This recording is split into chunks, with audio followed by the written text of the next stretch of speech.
el libro se hace, el libro, el poema existe cuando de verdad lo hace el lector. El poema y el cuento y la novela en el papel están muertos, están ahí en catalepsia, lo que llamaban antes catalepsia, y entonces es el lector cuando lo mira que lo recrea, lo hace, le da la vida, levántate y anda, ¿me entiendes? Doña Bárbara cada vez, y Santos Luzardo, cada vez que un venezolano los lea, vuelven a cabalgar la sabana, revive Venezuela y se da ese proceso de mejoramiento, tal vez que todo que el mismo don Rómulo Gallego soñó, ¿no?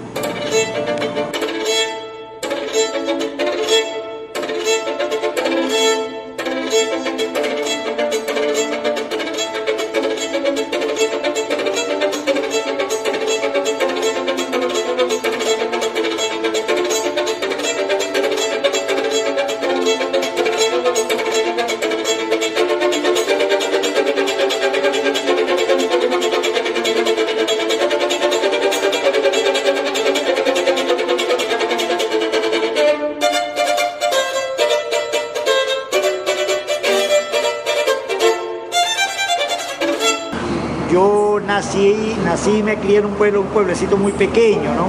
Y mi contacto con la lectura fue paulatino, ¿no? Pero entonces resulta que cuando precisamente yo me hacía tantas preguntas sobre el libro, sobre la lectura, sobre lo que era la novela y esas cosas, y sin que tuviese quizá nadie cerca que me pudiese orientar o explicar, descubro algo, ¿no? Alguien pone en mis manos un libro que se llama, El Villorrio, de un gran escritor norteamericano, conocidísimo, premio Nobel, William Faulkner. Pero mi sorpresa más grande como un niño campesino fue que en ese Villorrio estaba la historia de mi pueblo. Entonces yo acudí al sacerdote de mi pueblo y le pregunté que quién sería ese señor con ese nombre tan extraño y de dónde sería. William Faulkner. Y el cura me dijo que era un escritor norteamericano y me explicó algunas cosas. Y yo me decía, pero que era imposible, porque en ese libro estaba la historia de mi pueblo, de Pregonero. Porque la anécdota principal, una de las anécdotas sobre las que gira la trama de esa gran y hermosa novela, son dos campesinos, uno tratando de venderle a otro una mula, pero cada uno aparentemente tratando de engañar al otro. Y aquellos son conversaciones y discusiones y muchas cosas. Para mi sorpresa y para mi alegría de nuevo, muchísimos años después, como parodiando al maestro García Márquez, precisamente el Gabo, el genial autor de 100 años de soledad, cuando le preguntaron que quién era el más grande escritor latinoamericano, dijo que William Faulkner, con lo cual me sentí yo pues de alguna manera emparentado o en comunión con nuestro querido premio Nobel. Entonces yo descubrí que el milagro de la lectura y la posibilidad de que esta es universal y de cualquier persona, pues muy alejada que esté de la civilización o de esos mundos, puede acceder a ella y compartirla fácilmente.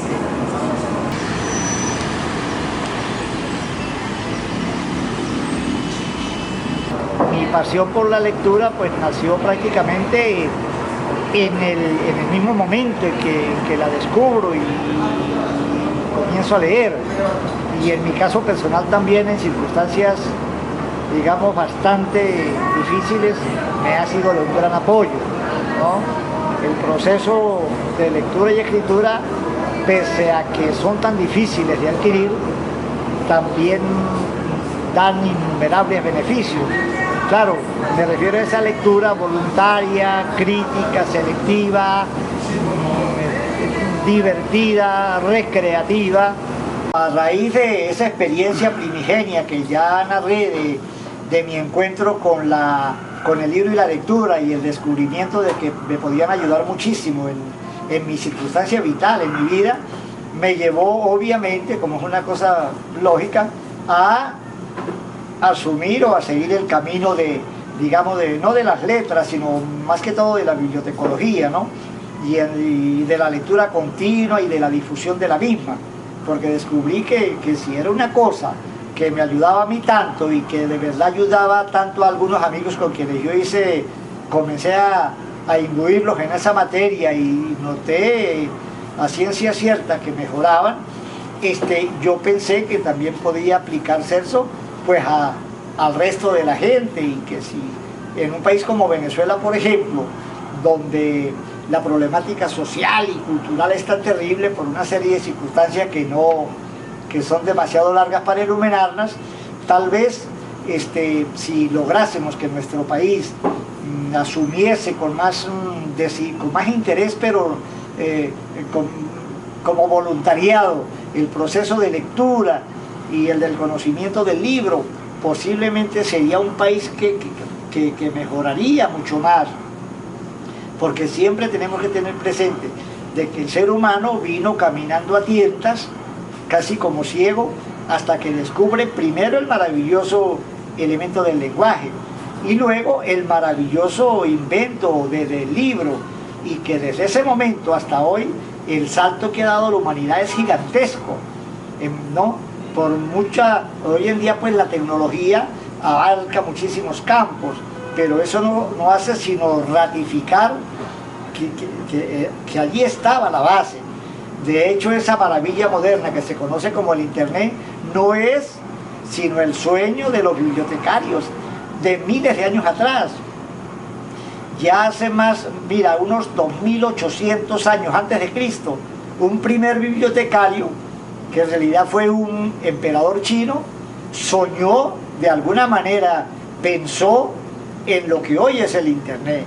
Él ya que con aquellos códices que manejaba, que él los coleccionaba con cariño, los buscaba, porque además de emperador, pues era prácticamente un gran lector, un bibliotecario.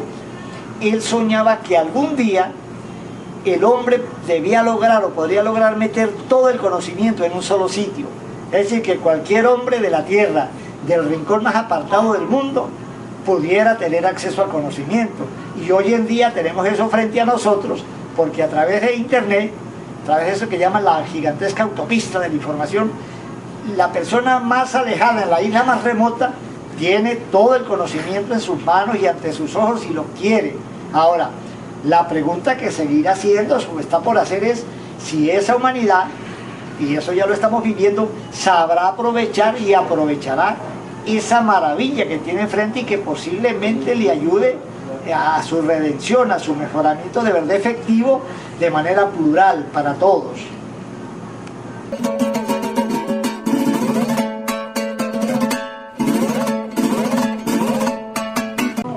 Las tristezas en cuanto a finalizar un libro y tener algún sentimiento, pues algunas serían igualmente, algunas totalmente íntimas o muy personales, y otras ya generales, ¿no?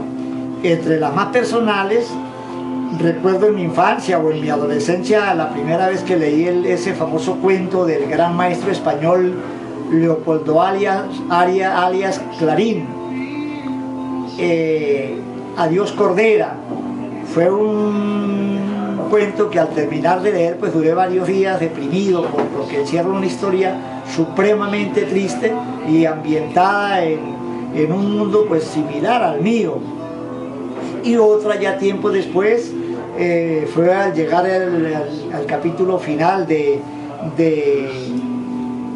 Pabellón de Cáncer, del famoso escritor y premio Nobel soviético Alexander Solzhenitsyn. Ese final del Pabellón de Cáncer, cuando hay un monito en una jaula al que le queman los ojos, me marcó también muchísimo, ¿no? Ya en el ámbito, digamos, profesional o de mi vida, la mayor tristeza que me da, que es así, es quizá la superior, es leer un buen libro y desear de todo corazón, pero también con toda la impotencia, de que muchísima gente lo leyera, al menos los amigos, los conocidos, ¿no? Porque a la hora de la verdad, uno de mis esfuerzos de toda la vida es ese, ¿no? Convencer de que la lectura, si no es una panacea para todos los males, sí de verdad que es un gran refugio, un gran apoyo, una base sólida para, repito, para capotear a veces las vicisitudes de la vida que nos arropan tan fuerte y con tanta frecuencia. La relación escritor y poeta, lectura, es taxativa, ¿no? En realidad lo uno es un feedback, lo llamaríamos, ¿no? La lectura enriquece a quien nace con esa vocación de poeta, de escritor, y se van enriqueciendo mutuamente. De manera que yo diría que la obligación moral del poeta y del escritor es escribir bien para que ese reciclaje se cumpla, ¿no? Yo, como dice la famosa frase, me subo sobre los hombros de gigantes, que son quienes hicieron los libros anteriores, los enriquezco, me enriquezco y proyecto para que los demás después, para que se siga repitiendo el ciclo. De manera que es una especie de toma y dame, una especie de espejo, en que el escritor y el poeta son a la vez el libro, son el poema, son el lector y son a quien está dirigida esa misma obra.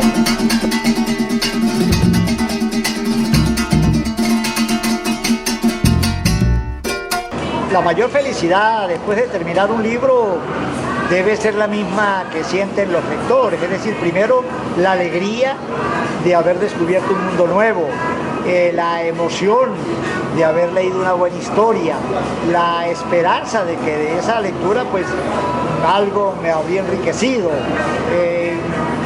Es decir, como cualquier otra persona con otra cuestión, con el deporte o con un viaje o con un regalo, es decir, aquella satisfacción íntima de sentirse bien, aunque con palabras no pueda uno explicar lo que de verdad está sintiendo. Para mí la alegría de conseguir un buen libro y leerlo no tiene parangón en la vida y es muy hermoso, de manera que esa es una de las formas en que el ser humano de verdad puede conseguirle en esta dureza que es la vida retazos de felicidad a través del libro y la lectura, ¿no?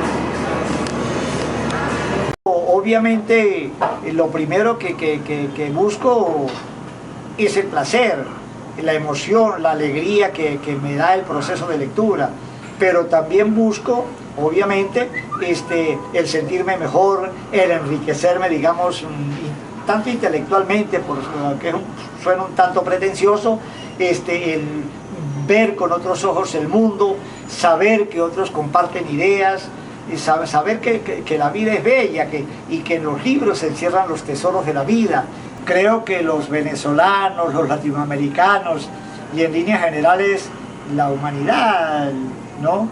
Si oyen decir, si saben o si conocen o si averiguan y descubren que en el libro y en la lectura ha estado la clave del desarrollo, de gran parte del desarrollo de la humanidad, y que de que esos instrumentos pueden seguirlo ayudando, yo creo que la obligación moral, y la cual es inevitable, a la cual tienen que asumir con valentía los seres humanos, es el de seguir practicando la lectura, porque primero no es una cosa difícil. Segundo, no es ser un devorador de libros, sino dedicarle sistemáticamente, diariamente un poco a ese acto. Tercero, difundirlo en la familia, hacer de los niños en la casa lectores, no tratar de que sea la escuela sola la que les imbuya el placer de la lectura, sino que el ejemplo del hogar sea el que haga crecer esa flor, ese jardín tan hermoso y tan invaluable que pueden tener en el hogar.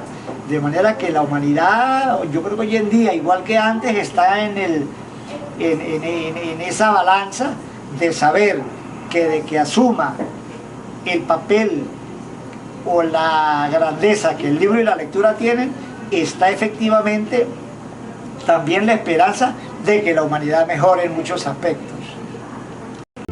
Teu amor que foi a aguinha do meu calor, o açúcar do meu café, o consolo da minha dor.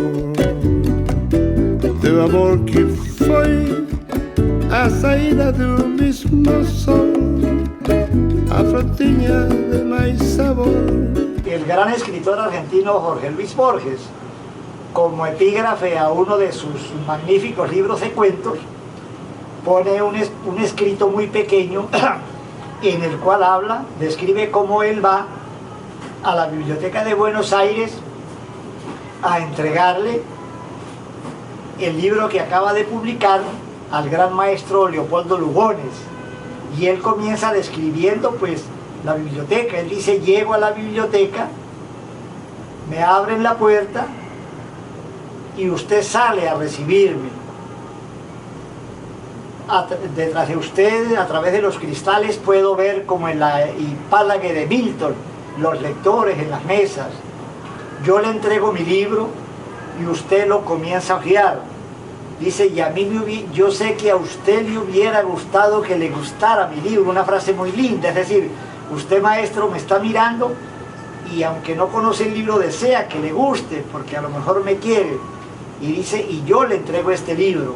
Pero luego Borges remata diciendo: en este punto se deshace mi sueño como el agua en el agua, porque usted, Lugones, se mató a finales del 37. Dice: pero mi amor, mi admiración y mi respeto me han hecho inventar esta escena inverosímil. Y a la hora de la verdad, ¿quién puede decir si dentro de muchos años, cuando la Tierra se confunda en un orbe de símbolos y alguien vea este escrito, pueda pensar que yo le entregué mi libro y usted me lo recibió?